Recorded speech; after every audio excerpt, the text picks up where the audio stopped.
저도 매주 갖고 벌써 이제 이번 주 이제 주말이 되면 그죠 9월이잖아요. 그래서 이제 가을이 오고 있으면 너무 저는 기쁜 것 같습니다. 특별히 이렇게 가을이 돼서 시원한 거, 날씨도 시원하고 여러 가지도 있지만 가을이 주는 좋은 그런 이미지가 있습니다. 바로 무엇인지 열매 맺는 계절이라는 것이죠. 그래서 우리가 뜨겁게 열정적으로 지냈던 그 시간들에 대해서 많은 열매들이 맺히는, 곡식도 열매를 맺을 뿐만 아니라 우리의 영적인 삶에도 열매가 맺히는 그런 9월, 10월이 될 것 같아서 너무 기대가 되고, 여러분들도 각자 아마 다 모두 열심히 포커스 하셨고 이렇게 투자하시고 뭔가 변화하시고 성장하시기 위해서 각자 많이 노력하신 부분이 있지 않을까 싶습니다. 그 모든 것들이 열매가 맺히는 가을이 되기를 너무나 바라고요. 또한 너무 좋은 것은, 가을이 되면 좋은 것은, 저는 너무 좋은 것은 책을 많이 읽을 수 있을 것 같아갖고 너무 좋습니다. 공부할 수 있게 아주 최적의 날씨가 또 가을이지 않을까 싶어서 너무 기쁘고, 저도 또 이번 주에 또 책을 또 왕창 신청하면서 사면서 주문하면서 너무 큰 기쁨을 누리고 있습니다. 각자 다 그 즐거운 부분들이 다르시겠지만, 그래서 이번 가을에는 주중 예배를 뭐 오늘은 이렇게 하나 하겠지만 앞으로 좀 시리즈로 어떤 것들을 좀 공부를 해보려고 합니다. 그리고 특별히 주중이기 때문에 우리가 좀 더 주일보다도, 방문자들이 있는 주일보다 좀 더 깊이 있는 그런 공부를 좀 더 해볼 수 있는, 성경에 대해서 해볼 수 있는 그런 준비를 제가 하려고 합니다. 너무 기대되시죠? 네. 아멘. 반응이 뜨거워서 너무 저도 기쁜 것 같습니다. 그래서 오늘하고 그 다음에 일요일 날도 제가 이번에 하게 될 텐데, 그리고 일요일에는 특별히 이제 목사님이 또 그 대전교회 1주년 플랜팅 기념 예배에 또 설교하러 가시게 됩니다. 그래서 일요일 날 제가 하고요. 그래서 이 두 번에 걸쳐서 제가 하고 싶은 것이 한 가지가 있는데, 바로 무엇인지 사도 요한의 권면에 대해서 조금 공부를 해보려고 합니다. 그래서 사도 요한의 권면에 대해서 요한복음, 요한 1서, 요한 2서, 3서, 그리고 요한 계시록이 사도 요한이 쓴 책인데, 이 사도 요한이라고 하는 이 그 놀라운 사도이자 제자가 이 쓴 책은 특별한 좀 의미가 있습니다. 공관복음서와 다르게, 공관이라는 뜻은 이제 보통 사복음서 중에 세 개의 복음서, 마태, 마가, 누가를 공관복음서라고 합니다. 공통으로 바라본다, 이런 뜻입니다. 그래서 같은 관점을 가지고 바라본 그 복음서를 마태, 마가, 누가라고 이야기를 합니다. 그리고 요한복음은 좀 특별하게 이제 분류가 되는데요. 요한복음 자체가 한참 후에 쓰여진 것도 있고 그 의미가 있기 때문에 요한복음을 사복음서의 범주에 들어가지만 또 새롭게 이렇게 요한복음과 요한 1서, 2서, 3서, 그리고 요한 계시록까지 이렇게 합쳐서 또 요한 서신으로 연구가 되어지는 그런 분야가 있습니다. 왜 그런지 좀 이유가 있는데요. 몇 가지 설명을 좀 먼저 드리겠습니다. 요한 그 공관복음서는 약 한 50년, 60년 AD 그때쯤에 기록이 다 완성이 된다라고 보는데요. 일반적으로 AD 66년부터 한 70년 사이에 유대 지역에 전쟁이 생깁니다. 독립전쟁이 일어납니다. 독립전쟁이 일어나서 많이 그러니까 뭐 로마 입장에서는 테러고요. 또 유대 민족 입장에서는 독립전쟁이에요. 그런 것들을 약 한 4년 동안 하다가 결국에는 로마 황제가 도저히 그 말을 이제는 그냥 평화롭게 해서는 안 되겠다 해서 아예 다 멸망을 시켜버립니다. 그래서 그때 예루살렘 성전 안에 제우스 신상을 세우고 거기를 뭐 처음에 이렇게 한 몇 년 동안은 약간 모욕적인 행동들을 합니다. 뭐 돼지를 갖다 놓는다든가 유대교에서 금지하는 그런 어떤 것들을 막 하게 됩니다. 그래서 마태복음이나 이런 그 마가 누가에 나오는 뭐 그 성전에 뭐 이렇게 불길한 것들, 또 불손한 것들이 세워질 때에 대한 예언이 나오는 부분이 있습니다. 20몇 장 이렇게 뒤에 가면 거기서 얘기하는 것이 바로 이제 그 부분을 예언한 것이라고 일반적으로 보고 있습니다. 그래서 그 시간대에 그런 일이 벌어져서 나중에 아예 다 폐허가 되고요. 예루살렘 교회가 이제 더 이상 있을 수 없는 상황이 돼버립니다. 그리고 나서 이제 70년 이후에는 유대 사두개파들이 다 사라집니다.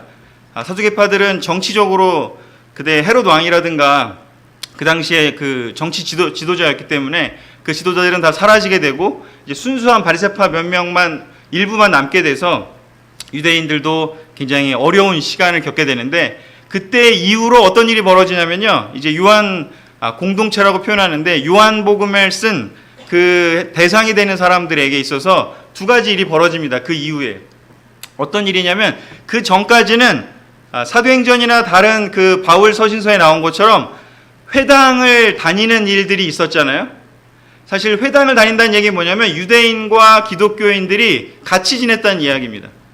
그래서 특별히 그 유대인들 사이에서 기독교인들을 따로 이렇게 분리시키지 않았고 기독교인들도 유대인들하고 이렇게 분리시키지 않고 그냥 하나의 종파, 뭐 유대 중에서 나사렛 종파, 뭐 이런 식으로 인식이 되어 있고 분리되어 있다는 뜻인데 이 시기를 지나고 나서부터는 이제 유대인들도 그 멸망된 것이 기독교인들 때문이다라고 인식을 하고 그리고 또 로마 황제 그때 당시 네로 황제 시대 때인데 그때 이제 정치적으로 그런 어떤 자기의 힘든 일을 그 타개하기 위해서 또 유대인들과는 힘을 합치고 또 약한 미미한 세력이었던 그 크리스찬들을 타겟으로 삼아서 그들 때문에 이런 모든 문제가 일어난 거다 하면서 대학살을 시작하는 그런 시기가 이제 70년 이후의 시기들이 옵니다.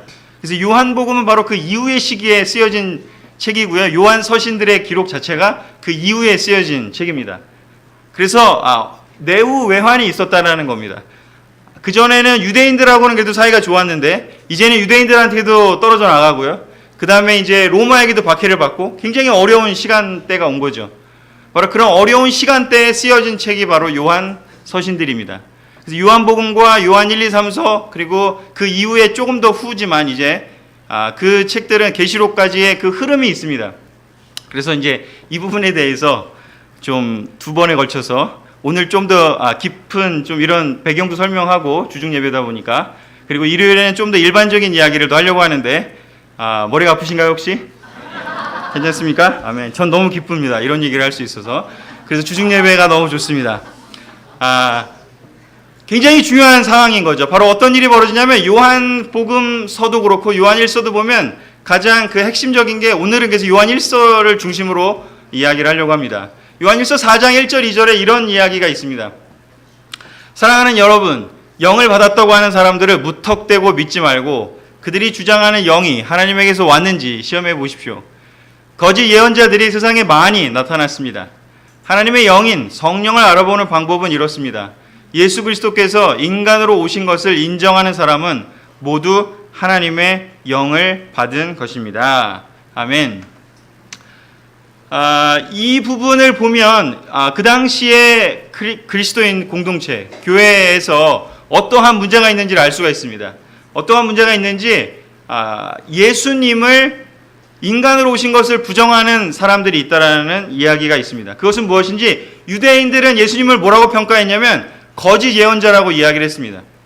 진짜 예언자가 아니라 거짓 예언자라고. 그래서 굉장히 부정했습니다. 바로 이 이 얘기에는 유대인들도 포함이 되는 이야기입니다. 예수님이 그냥 거짓 인간 예언자라고 자칭하는 인간이었을 뿐이다라고 공격을 받습니다. 그리고 그 바깥으로는 로마나 그 그리스 지역에 있는 그 사람들로부터는 어떤 철학이 발달한 곳이기 때문에 신이 인간이 되었다라는 그 개념을 이해할 수가 없었던 거죠. 그래서 영지주의라고 하는 그런 사상이 그 당시에 공격이 받게 됩니다.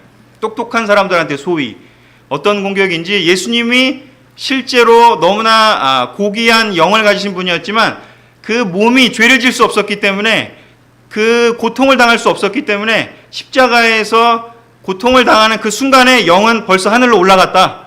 그래서 십자가 매달린 거는 육체일 뿐이지 예수님의 영은 하늘나라로 이미 구원받았다. 뭐 이런 식의 그래서 예수님이 인간이신 하나님인 것을 이제 부정하는 그 공격이 아까 말한 대로 양쪽에서 있게 됩니다.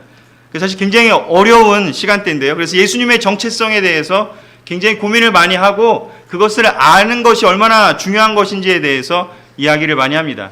그래서 요한복음에는 공관복음과 다른 어떤 부분들이 있습니다. 무엇인지 나는 누구다. 나는 누구다. 이 얘기가 제일 많이 나옵니다. 헬라어로 에고 에이미 이렇게 얘기를 하는데요. 나는 누구다. 이 표현을 예수님이 제일 많이 하는 곳이 바로 요한복음이에요. 왜냐하면 요한이 그 부분을 알려주고 싶었던 겁니다. 예수님이 누구인지에 대해서 이야기를 해주고 싶었던 겁니다. 왜냐하면 마테마가 누가까지는 그런 고민이 필요 없었어요. 그냥 예수님이 어떤 삶을 살았는지만 이야기하면 됐어요. 하지만 이제는 하도 예수님을 공격하니까 뭐 예수님이 신이 아니다 또는 뭐 예수님이 그 영과 이게 분리된 존재였다 막 이상한 그런 이야기들이 들어왔기 때문인 거죠. 그래서 이 당시에 가장 어려운 시기였는데요. 그것을 정립해주고자 사도 요한은 특별히 자기의 예전의 그 기억을 더듬어서 요한복음도 기록을 하게 되고 또 요한 1, 2, 3서도 기록을 하게 되고 그리고 나서 한참 후에 이제 요한계시록의 경우에는 다가올 로마 제국의 강력한 핍박, 네로가 아니라 뭐 도미티안이나 베스파시안 그 이후에 있던 그 다른 황제들의 그 강력한 그 핍박을 앞으로 예언을 하기 위해서 견뎌낼 수 있도록 준비시키는 책입니다. 그래서 그런 관점에서 보면 좋을 것 같고요. 우선 그래서 요한복음과 요한 1, 2, 3서는 에베소 교회에서 요한이 사역하고 있을 때 약 한 90년에서 100년 그때쯤 쓰였을 거로 추정하고 그 이후에 계시록은 요한 반모섬의 요한이 유배됐을 때 쓰였을 거라고 추정이 되고 있습니다. 그래서 요한 1서에 나오는 그 5장이지만 그 안에 크게 보면 한 3가지 정도로 요약이 됩니다. 요한 서신 전체의 흐름을 먼저 보고 지금 얘기하려고 하는 이 요한 1서의 주제를 이야기하려고 하는데요. 그래서 요한 서신에 대해서 그 특별히 요한복음에는 그런 말들이 있어요. 그러니까 내가 이것을 기록한 것은 이런 그 단어를 써가면서 그 편지를 쓴 목적에 대한 것이 나오는 다른 성경에 별로 그런 표현이 안 되는데 이 요한 서신에는 그런 일들이 몇 개 구절들이 있으면서 요한이 자기가 이 책을 왜 쓰게 되는지에 대한 설명을 합니다. 그래서 요한복음 20장 31절과 요한일서 1장 4절 그리고 2장 1절의 이 3개를 보면 요한이 왜 요한 서신을 썼는지에 대해서 우리가 알 수 있게 되는데요. 이 부분을 같이 이건 제가 그냥 읽고 뒤에 나오는 구절들을 같이 읽겠습니다. 그러나 이것을 기록한 목적은 예수님이 하나님의 아들 그리스도라는 것을 여러분이 믿게 하고 또 여러분이 믿고 그분의 이름으로 생명을 얻도록 하기 위해서이다. 바로 요한복음을 기록한 목적을 바로 예수님이 누구신지 예수님이 하나님의 아들 그리스도라는 것을 믿게 하려고 썼다라는 거죠. 사람들이 예수님이 그 거짓 예언자야 또는 그냥 그 놀라웠던 사람이지 무슨 하나님의 아들이야 어떻게 신이 인간이 돼 그 양쪽에서의 공격 때문에 요한이 이것을 명백하게 설명하는 겁니다. 이 글을 읽을 사람들에게. 그리고 이거 예수님을 믿게 되면 어떤 일이 벌어지는지 영원한 생명 여기서의 그 라이프 생명은 생명으로도 번역이 되는데 삶으로도 번역이 됩니다. 그래서 영원한 생명도 얻을 뿐만 아니라 이 세상에 살아갈 동안에 어떤 풍성한 삶을 살게 될 것을 이야기를 하는데요. 그 풍성한 삶의 근원이 어디서 오는지 예수님을 올바로 아는 데서 오는 것을 이야기합니다. 올바로 알아야 올바로 믿을 수 있고 올바로 믿어야 올바로 살 수 있기 때문입니다. 요한일서 1장 4절에는 뭐라고 나오는지요? 저는 이 구절 굉장히 좋아하는데요. 우리는 여러분과 함께 넘치는 기쁨을 나누려고 이 글을 써 보냅니다. 이 글을 쓰는 목적을 요한일서를 쓰는 목적을 무엇이라고 얘기하냐면 넘치는 기쁨을 나누려고 라고 이야기를 합니다. 사실 상황은 굉장히 안 좋아요. 유대인들한테도 공격받아서 지금 예루살렘 교회는 벌써 거의 다 없어졌고 안디옥 교회랑 에베소 교회랑 이렇게 소아시아적으로 이미 벌써 피난을 가야 되는 상황이었고 요한 자신도 에베소 교회에 있었고 이렇게 어려운 지역 또 거기에서는 이방인들의 공격을 받아요. 또 로마로부터 공격을 받아요. 양쪽에서 공격을 받는 그 어려운 상황에서 뭔가 자기를 변호하고 막 설명하고 이러려고 쓴 게 아니라는 겁니다. 예수님을 설명하는 것도 있지만 그 설명하는 것에는 기본적인 감정이 뭐냐면 넘치는 기쁨이라는 것입니다. 이 부분이 저는 굉장히 중요하다고 생각합니다. 우리가 어떤 크리스찬의 삶을 살 때 어떤 문제들이 많고 어려움이 다가올 수 있습니다. 근데 우리가 이 관점을 잃어버리지 않는 것이 너무 중요합니다. 사도 요한처럼요. 안으로든 밖으로든 어떤 어려움이 있든지 간에 우리 안에 있는 넘치는 기쁨이 있다라는 것을 가장 우리 마음속 깊은 곳에서 확신을 얻게 될 때 다른 많은 이야기들이 정말 파워풀해지는 것이지, 그냥 자기를 변호하고 뭔가 이렇게 방어하기 위해서 하는 이야기들이라면 두렵고 긴장되고 당황스럽고 이게 안 되면 어떡하지 하는 여러 가지 불안감 속에서 할 겁니다. 하지만 그리스도인의 삶이라는 것은 하나님의 아들 예수님이 그 어떤 분인지를 정말 안다면 아무리 상황이 어려워도요, 넘치는 기쁨이 있다라고 이야기를 하는 것입니다. 사도 요한에게 있는 그 넘치는 기쁨이 오늘 요한일서의 이 공부를 해보면서 우리 모두에게 함께하기를 원합니다. 각자의 삶에 어떤 어려움이 있는지는 모르겠습니다. 하지만 이야기하고 있습니다. 우리에게 넘치는 기쁨을 나누려고 이 글을 쓴다고요. 그래서 그 요한으로부터 우리가 오늘 힘을 얻는 시간이 될 것을 저는 믿습니다. 또한 요한일서에서는 이 넘치는 기쁨을 나눌 뿐만 아니라 어떤 이야기를 하는지요? 나의 믿음의 자녀들이여, 여러분이 죄를 짓지 않게 하려고 나는 이 편지를 씁니다 라고 이야기를 합니다. 또한 그러나 만일 누가 죄를 짓더라도 아버지 앞에서 우리를 변호해 주시는 의로우신 예수 그리스도가 계십니다 라고 이야기를 합니다.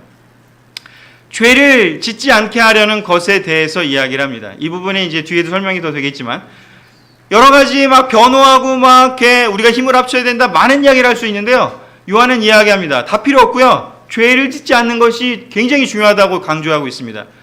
왜냐하면 죄를 짓지 않아야지만이 하나님이 함께 할 수 있기 때문인 거죠. 인간의 논리로 아무리 잘 설명하고 뭐 지식을 동원해서 철학자들하고 그리스의 철학자들과 로마의 철학자들과 이야기를 하고 또 무슨 구약 성경에 대한 넘치는 지식을 가지고 그걸로 유대인들과 토론을 한다 할지라도 그것에 포커스하지 않았습니다. 요한은 무엇을 얘기를 하는지, 요한복음의 공통점이 뭐냐면 요한복음도 그렇고 요한일서도 그렇고요, 내가 예수님 만난 사람이야, 거길로 끝. 그 다음에 뭐 얘기하는지, 우리는 그래서 죄 지면 안 돼, 죄를 짓지 않으면 하나님이 함께 하실 거고 그 어떤 어려움도 하나님이 이겨내실 거야, 이 이야기입니다. 그래서 이 기록에 왜 기록했는지를 요한이 친절하게 설명하고 있기 때문에 이 부분을 우리가 이해하는 것이 굉장히 중요합니다. 그래서 이 세 가지로 정리가 됩니다. 요한 서신의 정리죠. 요한 계시록만 제가 여기 넣지 않았지만 요한 계시록도 사실은 이것에 근거합니다. 이것에 근거해서 환난을 이겨낸다고요.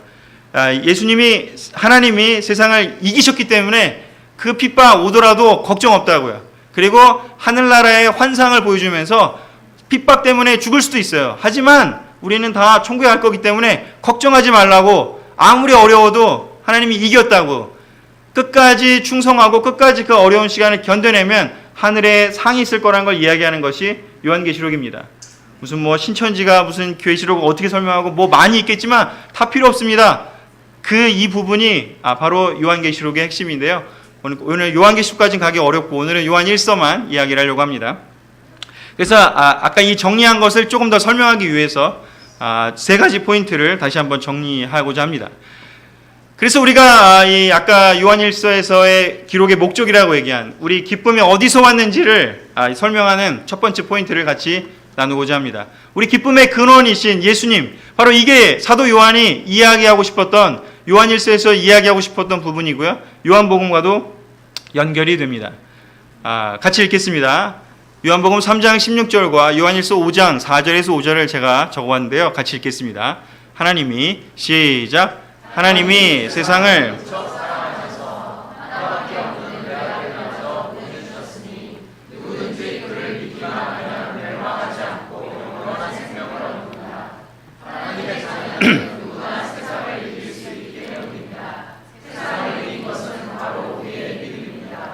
예수님이 하나님의 아들이심을 믿는 사람이 아니면 누가 세상을 이기겠습니까?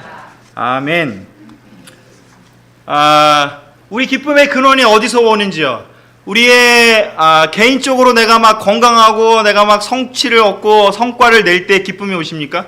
아니면 뭐 집안에 뭐 돈이 막 굴러 들어와서 갑자기 막 보너스가 들어온다던가, 아니면은 뭐 집값이 오른다던가, 아니면 또 뭐가 있을까요? 제가 그런 일이 별로 없어봐가지고 많은 어떤 물질적인 축복들이 있을 때 여러분 기쁘십니까? 물론 그것도 즐거움이 있을 수 있겠죠.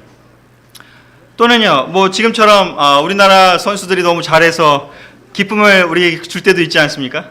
세상에 많은 기쁨들과 많은 즐거움들이 있습니다. 하지만 그 모든 그 것들은 일시적인 기쁨이고 필요하긴 하지만 일시적이라는 거죠. 우리의 기쁨의 근원이신 예수님을 올바로 안다는 것은 무엇인지요? 바로 그 예수님이 왜 왔는지에 대해서부터 시작합니다. 요한복음을 한 그 구절을 요한복음의 주제 구절을 이렇게 얘기하라고 하면요, 요한복음은 3장 16절을 이야기합니다. 하나님이 세상을 무척 사랑하셔서 세상을 이라는 말을 바꾸면 하나님이 여기 있는 한 명 한 명을 무척 사랑하셔서, 이 무척이란 말로는 표현할 수 없을 정도로 정말 상상할 수 없이 너무너무 한 명 한 명을 너무나 사랑해서, 우리 사람을 너무 사랑해서, 한 명 한 명의 영혼을 너무 사랑해서 하나밖에 없는 외아들을, 유일한 그 하나님의 영을 갖고 계신 외아들을 보내주셨다고 이야기를 합니다. 그래서 누구든지 그를 통해서 하나님을 알게 될 거고 그 예수님을 따라가기만 한다면 영원한 생명을 얻을 거고, 이 세상에서 정말 영원한이란 뜻은 뭐냐면 시간적 영원하다고 있겠지만 이것은 뭐냐면 지속성을 이야기합니다. 우리 삶이 일시적인 것이 아니라 지속적으로 생명뿐만 아니라 라이프, 삶, 지속적인 삶, 풍성한 삶을 얻게 된다고 이야기합니다. 요한복음 10장 10절에도 나와 있죠. Life to the full, 우리의 삶을 풍성하게 해줄 수 있는 비결을 알려주시기 위해서 예수님이 오셨다고요. 구약의 마지막은 어떻게 끝나냐면 말라기에서 끝나는데요. 어떻게 끝나냐면 많은 질문들로 거기서 끝을 냅니다. 하나님이 이야기합니다. 내가 널 사랑한다고 이렇게 계속해서 설명을 했습니다. 그때 말라기에 그 사람들은 이야기합니다. 왜 우리를 사랑하시는데 우리가 이대로 놔두셨어요? 언제 사랑하셨어요? 하나님은 계속해서 이야기합니다. 사람들이 섬긴다고 하면 아니다, 너희가 정말 나를 괴롭힌다고 이야기하고, 수많은 질문들을 할 때 하나님이 이야기합니다. 내가 널 사랑한다고 넌 왜 못 믿니? 넌 왜 못 믿니? 계속해서 인간들의 질문이 이어지고 하나님의 말라기를 통해서 대답하는 장면들이 나옵니다. 그게 구약의 끝이었습니다. 구약의 끝은 절망이었습니다. 근데 그 응답으로 바로 어떤 일이 벌어졌는지 바로 예수님이 오신 것입니다. 우리 또한 마찬가지입니다. 예수님이 오시지 않았더라면 그냥 한 팔레스타인의 하나의 신적인 존재로서의 하나님, 유대인의 종교로서의 하나님밖에 우리가 알 수가 없었기에 우리에게 다가올 수 없었습니다. 하나님의 자녀들은 세상을 이길 수 있다고요. 우리가 세상을 이길 수 있는 건 우리의 능력이 뛰어나서가 아니라요, 우리가 하나님의 자녀이기 때문입니다.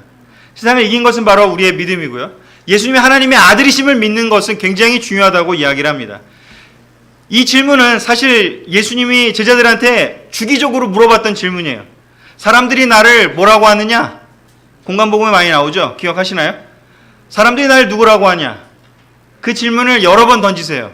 그리고선 베드로가 주는 그리스도시요 살아계신 하나님의 아들입니다 라고 얘기할 그 타이밍에 비로소 예루살렘에 들어가시게 됩니다.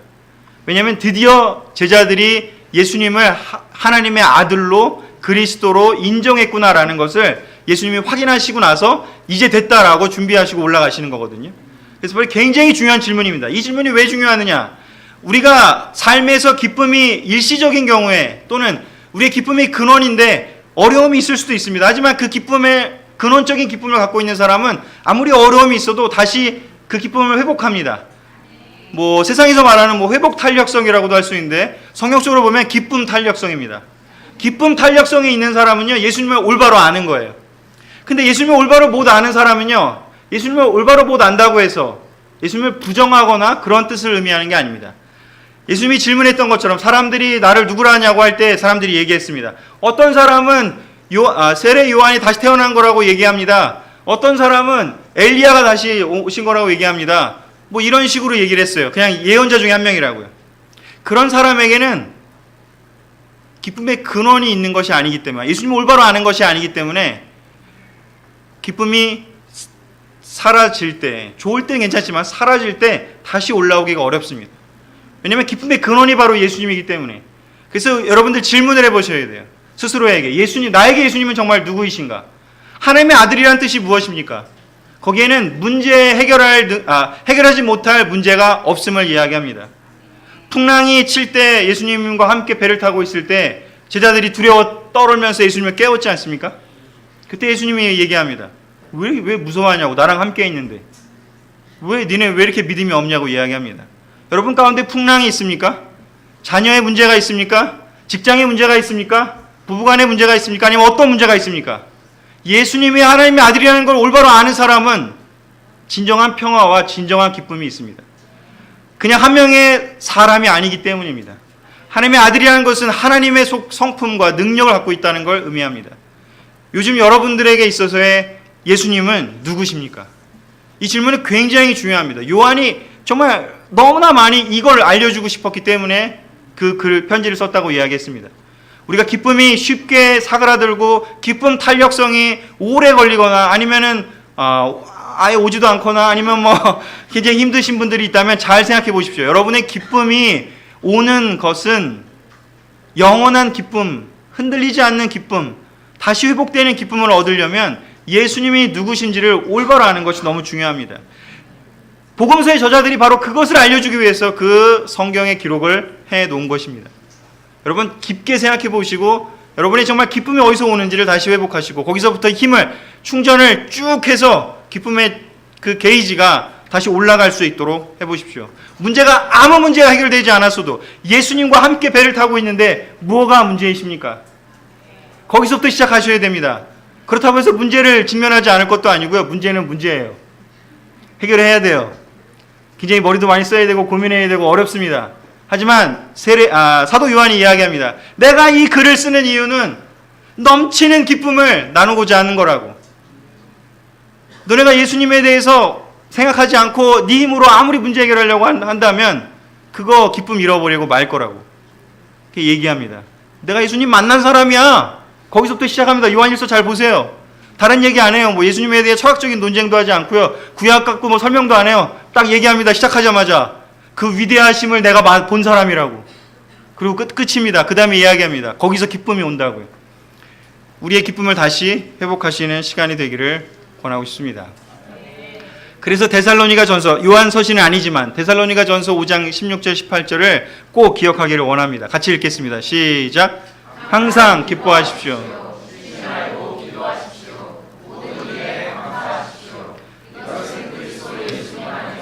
여러분을 위한 하나님의 뜻입니다. 아멘. 바울도 이야기하는 겁니다. 바울도. 요한도 얘기하지만 바울도 얘기하는 겁니다. 항상 기뻐하라고요. 기쁨에서 시작한다고요. 다른 무슨 일이 해결이 안 되더라도 상관이 없다고요. 우리는 언제든지 기뻐할 수 있다고요. 네로 황제가 핍박을 했던 시대건 아니면 도미티안 황제가 핍박을 했던 시대건 우리에게 있는 어떤 문제가 있는 시대건요.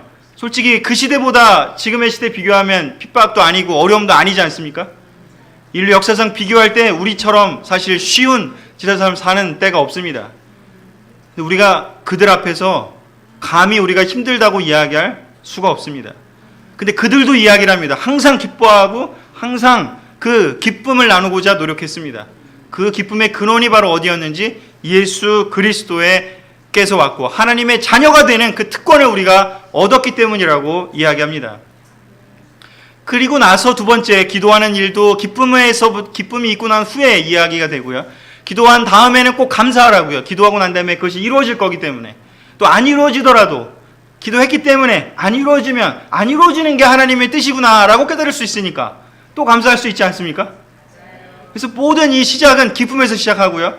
기쁨을 가지고 우리가 기도하러 나가야 되고요. 기도하러 나간 다음에는 우리가 평안함 속에서 모든 일에 감사함으로 기다리는 것을 이야기하고 있습니다. 그것이 그리스도 예수님 안에서 우리를 위한 하나님의 뜻이라고 이야기합니다.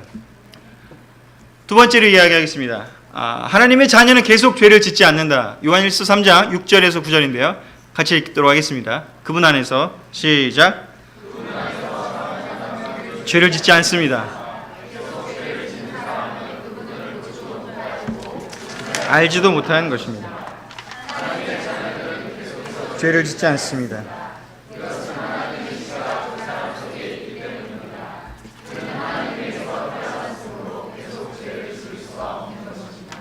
아멘. 사도 요한은 아까도 설명했지만 기쁨을 나눈 후에 어떤 그 이야기의 흐름으로 가는지요? 그분 안에서 사는 사람은 죄를 짓지 않는다라는 이야기를 2장과 3장에 걸쳐서 이야기하고 있습니다. 또 설령 그 죄를 짓는다 하더라도 그 죄를 변호해 주실 예수님이 있음에 대해서 이야기를 합니다. 그리고 1장 9절 10절에서는 이야기합니다. 죄가 없다고 하는 사람이 문제라고 이야기를 합니다. 하나님 앞에서는 죄가 없다고 할 수 있는 사람이 아무도 없다고요. 그러면서 이야기를 하는 것이 2장 3장에서 죄를 질 수는 있는데 죄를 짓고 나서 예수 그리스도를 통해서 다시 회복이 돼서 변화되는 것이 예수님 안에, 그분 안에 사는 것이라고 이야기를 합니다. 그런데 문제가 되는 것은 무엇인지 계속해서 죄를 짓는 사람에 대한 경고를 하고 있습니다. 이 9절만 있지만 10절에는 뭐라고 나오는지 빛의 자녀와 어둠의 자녀는 명백하게 분리된다라고 이야기를 합니다. 하나님의 자녀는 어둠의 자녀와 달라서 계속해서 죄를 질 수 없다고 이야기를 했고요. 어둠에 있는 자녀는 그 사람이 교회에 얼마나 출석을 했는지, 공동체에 얼마나 많은 기여를 했는지, 또는 그 사람이 어떤 옷을 입고 다녔고 어떤 이야기를 했는지가 중요하지 않다고 이야기를 합니다. 그가 계속해서 죄를 짓는지 아닌지가 그 사람을 드러낸다고 이야기를 합니다. 우리가 인간적인 눈으로 볼 수는 없지만 하나님의 자녀는 계속해서 죄를 질 수 없다라고 이야기를 합니다. 왜냐하면 성령님이 그 안에 있기 때문인 거죠. 그래서 죄를 짓는 사람들에게 굉장히 중요한 경고를 합니다. 그리고 다른 많은 그 서신서, 아까 요한복음, 요한일서 이야기하는 것처럼 많은 핍박에서 강해지고 얘기하지만요, 가장 강할 수 있는 때는 언제인지요? 우리가 죄에서 자유로울 때 가장 강할 수 있습니다. 가장 담대할 수 있습니다. 왜냐하면 예수 그리스도의 십자가로 용서받은 것을 알기 때문이고요. 그 은혜를 알기 때문이고, 두 번째는 그래서 계속해서 죄를 깨끗이 자기가 어떠한 대가가 치러졌는지를 알기 때문에 그것을 지키려고 하는 사람은 예수님께 딱 붙어있기 때문에 가장 담대하고 강합니다.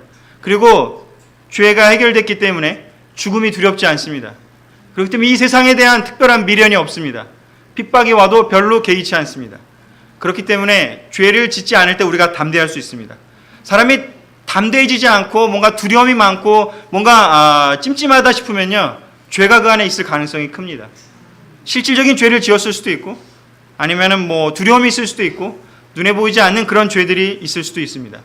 그래서 우리가 기억해야 되는 것이 있습니다. 왜 요한이 죄에 대한 이야기를 하는지, 담대하라고 이야기할 수도 있고, 맞서 싸우라고 얘기할 수도 있고, 많은 강해져야 하는 것에 대한 이야기를 할 수 있지만, 기쁨을 나눈 후에 바로 죄를 이야기하는 것은 죄를 계속해서 짓지 않는 것이 바로 예수 그리스도를 올바로 아는 그 첫 번째와 연결되기 때문입니다. 그렇다면 죄를 짓지 않는 것은 무엇을 사도 요한은 더 이야기를 하고 싶을까요? 요한복음 3장 20절과 요한복음에서 힌트를 좀 찾으려고 합니다. 요한복음 3장 20절 21절과 8장 11절 두 번째 절과 34절을 제가 적어왔는데요. 같이 읽겠습니다. 악을 행하는, 시작. 악을 행하는 사람은 누구나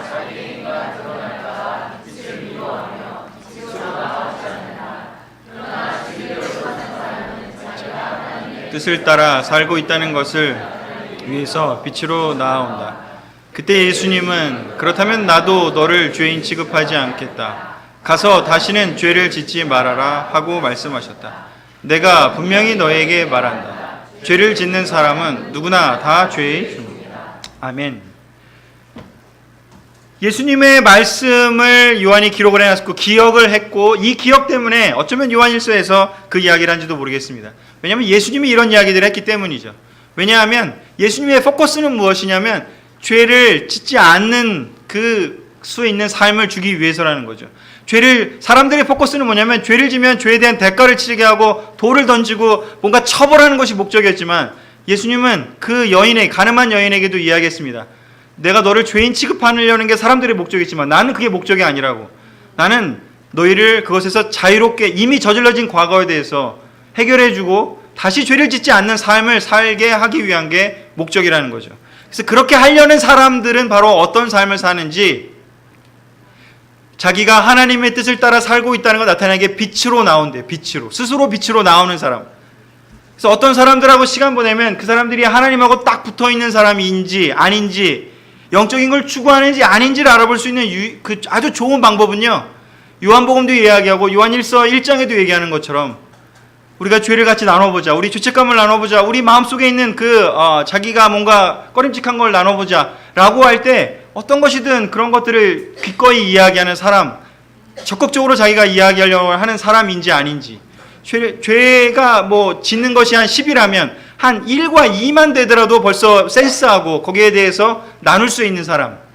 하지만 악을 행하려는 사람은요, 누구나 자기 행위가 드러날까봐 빛을 미워하면서 나오지 않는데요. 웅크리고 들어갑니다. 우리가 킹덤 용어로 그런 표현을 쓰죠. 방어적이다 이런 표현을 쓰는데, 킹덤 용어, 미국에서 온 킹덤 용어. 자, 바로 이 구절을 저는 뜻한다고 생각합니다. 방어적이란 건 뭐냐면 빛으로 나가기 싫어서 이렇게 자기를 막는 거예요. 우리 한번 얘기해보자 그러는데 나는 아무 문제 없어. 나는 뭐 잘하고 있어. 자기가 잘하는 것만 이야기하고 뭔가 드러내려고 하지 않는 사람들은 예수님이 이야기합니다. 3장에서. 악을 행하려는 그 길에 서 있는 사람이라고 이야기를 합니다. 하지만 진리대로 사는 사람은 무엇인지 빛으로 자기를 드러낸다고요. 자기를 다 드러내도, 자기의 감정을 다 드러내도 두 번째 구절처럼요, 예수님이 내가 드러냈을 때 야단치고 벌받게 하고 그것이 목적이 아니라 내가 다시 그 죄를 넘어가지 않고 더 성장하고 발전해서 더 이길 수 있는 사람이 되도록, 더 자유로운 사람이 되도록, 더 담대한 사람이 되도록 해주기 위한 것을 알기 때문에 방어적일 필요가 없고 더 드러낼 수 있는 사람이 되어야 한다는 것이죠. 그것을 그냥 웅크리고 보호하려고 자기를 드러내지 않으려고 자기 잘하는 것만 더 이야기하려고 할 때 제일 위험한 사람이 되는 거죠. 죄를 짓는 사람은 누구나 다 죄의 종이라고요. 그런 시간들이 지나서 실제로 죄를 져요. 그럼 어떻게 하니? 죄의 종이 된다고요. 사람들은 뭐 영적으로 지내고 막 하나님 말씀대로 사는 게 막 자유롭지 않다고 이야기하지만 성경은 이야기합니다. 거꾸로 얘기합니다. 죄를 짓는 사람이 자유롭지 않은 거라고. 죄의 종이 되기 때문이라고. 죄를 한번 짓잖아요. 죄에 휘둘리게 됩니다.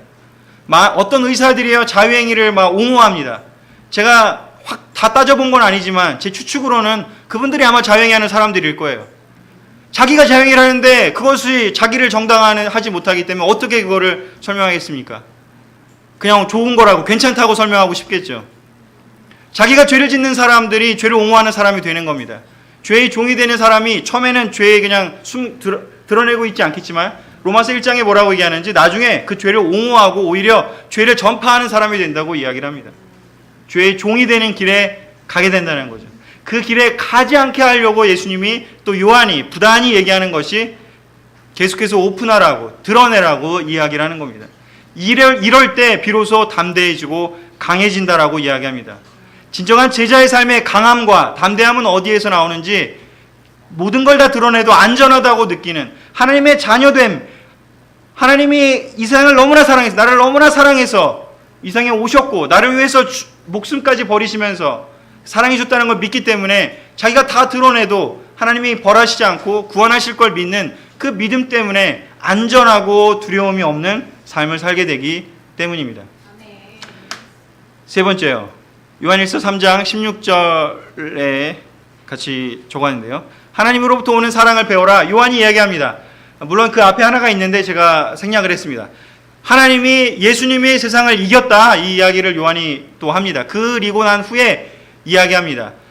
하나님이 사랑이라고요. 또 그 사랑을 우리가 배워야 한다라고 이야기를 합니다. 요한일서 3장 16절 같이 읽겠습니다. 예수님이, 시작.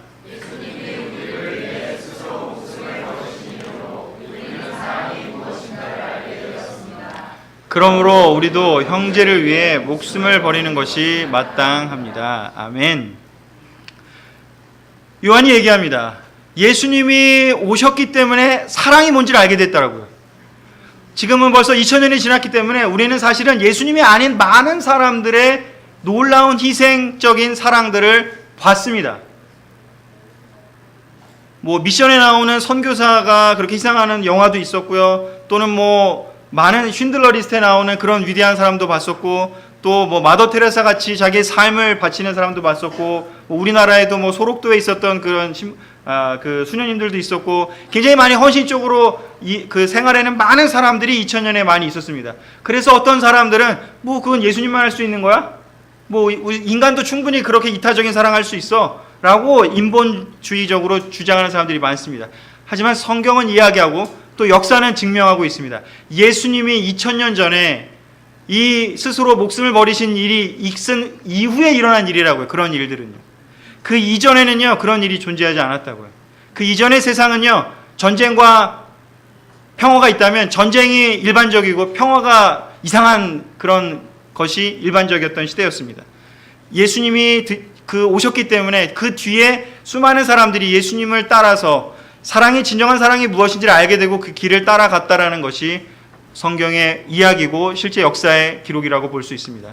많은 사람들이 인간이 그렇게 할 수 있다고 이야기하지만 사실 그렇지 않습니다. 예수님이 그 기준을 보여줬기 때문에 드디어 사람들이 거기에 따라갔기 때문에 인간이 그 정도까지 할 수 있구나, 우리가 사랑을 그 정도까지 할 수 있구나, 우리 안에 있는 우리의 능력이 그 정도까지 될 수 있구나를 알게 된 것이죠. 요한일서 4장 7절에서 11절 좀 작지만 우리 같이 더 읽어보도록 하겠습니다. 사랑하는 여러분, 시작. 사랑은 하나님에게서 왔습니다. 사랑하는 사람은 모두 하나님에게서 나서 하나님을 알지만 사랑하지 않는 사람은 하나님을 모릅니다. 이것은 하나님이 사랑이시기 때문입니다. 하나님은 외아들을 세상에 보내셔서 그를 통해 살 수 있게 하심으로 우리에게 자기의 사랑을 나타내셨습니다. 그러므로 우리가 하나님을 사랑한 것이 아니라 하나님께서 우리를 사랑하셔서 자기 아들을 보내 우리를 죄에서 구원하는 제물로 삼아 주셨습니다. 사랑하는 여러분, 하나님께서 이토록 우리를 사랑해 주셨습니다.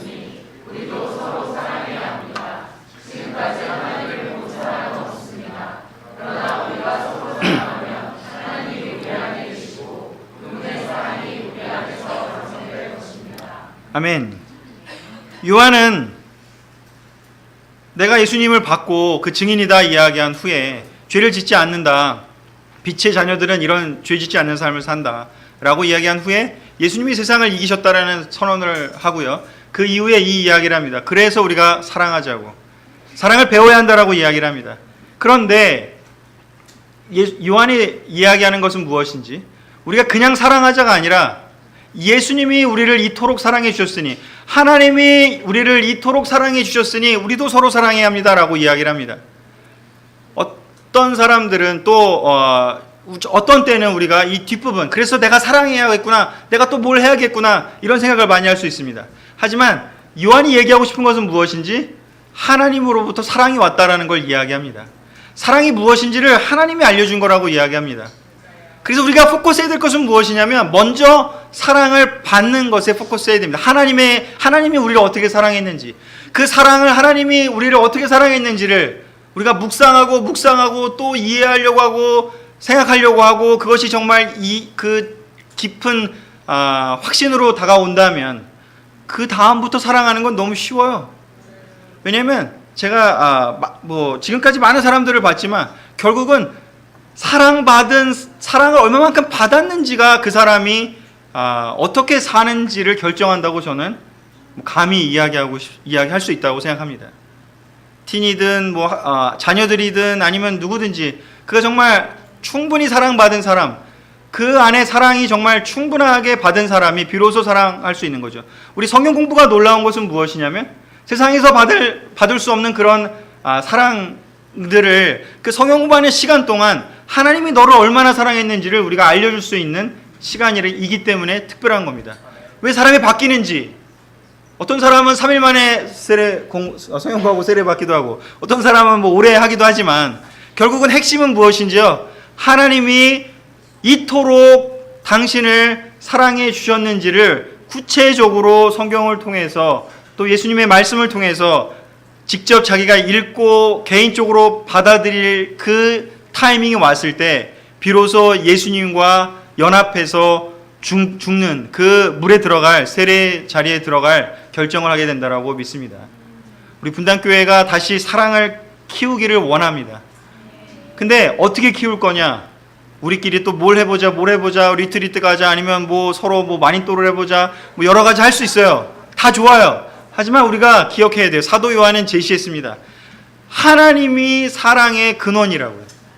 하나님이 우리를 어떻게 사랑했는지를 여러분이 알아야 한다고. 예수님이 누구신지를 알아야 하고, 바로 우리의 죄가 있다면 그것을 깨끗하게 하고 사탄을 물리쳐 버리고, 그 다음에 우리가 기억해야 될 것은 하나님이 그래서 무슨 일을 하셨고 사랑이라는 것이 무엇인지를 우리가 이해하려면 바로 성경을 들여다보고 예수님의 사랑, 하나님의 사랑을 배워야 되기 때문이라고 이야기합니다.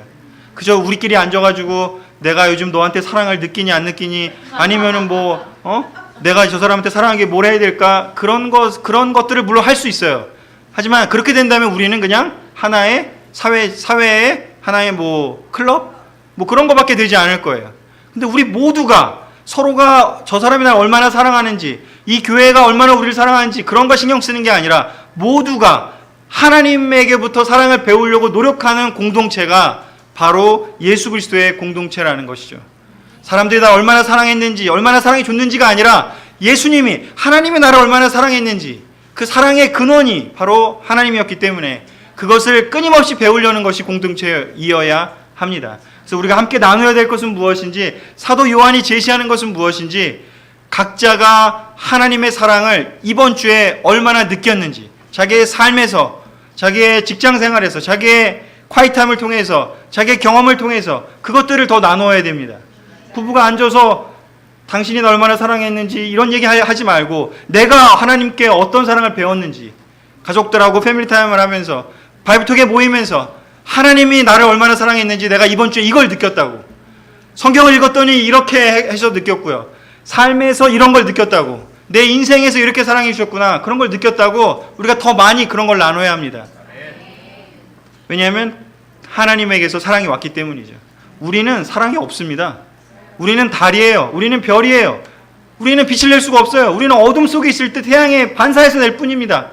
사람들이 어디 가야 되니? 빛으로 가야 돼요. 낮으로 가야 돼요. 태양 아래 가야 돼요. 햇빛을 받아야 돼요. 사랑을 받아야 돼요. 그 어둠 속에서 달빛만 가지고는 안 됩니다. 우리가 주는 사랑은 달빛밖에 안 됩니다. 달빛으로 따뜻하게 얼마나 할 수 있겠습니까? 그 밤을 지내고 어두움을 지내고 아침에 태양으로 가야죠. 그 태양에 가서 그 뜨거운 태양 아래서 그 열기를 느끼고 그 사랑을 느끼는 것이 우리가 할 일입니다. 마지막으로 이야기합니다. 요한일서 4장에서요. 같이 읽겠습니다. 4장 18절 19절입니다. 시작. 사랑에는 두려움이 없습니다. 완전한 사랑은 오히려 두려움을 내쫓습니다. 두려움은 벌받을 일을 생각할 때 생기는 것입니다. 그러므로 두려워하는 것은 아직 사랑을 완성하지 못한 증거입니다. 우리가 사랑하는 것은 하나님께서 먼저 사랑해 주셨기 때문입니다. 하나님께서 먼저 우리를 사랑해 주셨기 때문이라고 요한은 이야기합니다. 내가 그 사랑을 직접 예수님한테 받았다고, 내가 그 사랑을 직접 설명도 듣고 직접 받았다고, 그래서 내가 사랑할 수 있는 사람이 됐다고, 내가 그 천둥의 아들이었고 울의 아들이었는데 내가 이렇게 변한 것은 하나님이, 예수님이 나를 사랑한 것을 내가 경험했기 때문이라고 이야기합니다. 그래서 내가 이제 두려움이 없다고요. 이제 내가 완전한 사랑을 바라보고 나아간다고요. 내가 완전한 사랑이 됐다가 아니라 완전한 사랑이신 하나님을, 예수님을 보고 죽을 때까지 갈 거기 때문에 두려움이 없다고. 조금 하다가 문제 있을 수 있겠지만 벌받는 일이 예수님의 목적이 요한복음에서 얘기하지 않습니까? 12장에도 나오고 요한복음 내내 나오지 않습니까? 내가 이 세상에 온 것은 심판하러 온 게 아니다. 벌하러 온 게 아니다. 나는 구원하러 왔다. 나는 생명을 주러 왔다. 나는 내 모든 걸 다 주러 왔다. 계속해서 얘기하시는 것이 그것입니다. 벌받을 일, 그것이 아니라 하나님의 사랑을 끊임없이 배우는 것이 바로 사도 요한이 자기가 배운 걸 나누고 있습니다. 정리하겠습니다. 우리 예수님으로부터 오는 기쁨을 누리고요, 사탄의 유혹인 죄를 이기는 힘을 길러내는 것이고요, 그것이 무엇이냐면 우리를 드러내는 것입니다. 죄의 유혹들을 드러내고 빛으로 자꾸 나아오는 그 놀라운 예수님의 방법을 실천하는 것입니다. 고백을 하는 것입니다. 세 번째 무엇인지요? 예수님으로부터 오는 사랑. 세상에서의 사랑이 아니라, 미디어가 주는 사랑이 아니라, 소설 속의 사랑이 아니라, 인간에 주는 사랑이 아니라, 우리 안에서 할 수 있는 사랑이 아니라 성경에서 예수님이 우리에게 주고자 했던 그 사랑을 배워나가는 것, 그것을 목적으로 향하고 계속해서 나아가는 것, 완성이 불가능한, 죽을 때까지 해야만 하는 엔들리스, 끝이 없는 그 사랑을 배워나가는 그 자세를 갖고 사는 것, 그것이 바로 사도 요한이 요한일서를 통해서 우리에게 제시한 길입니다. 아멘. 이것으로 요한일서 강의를 마치도록 하겠습니다.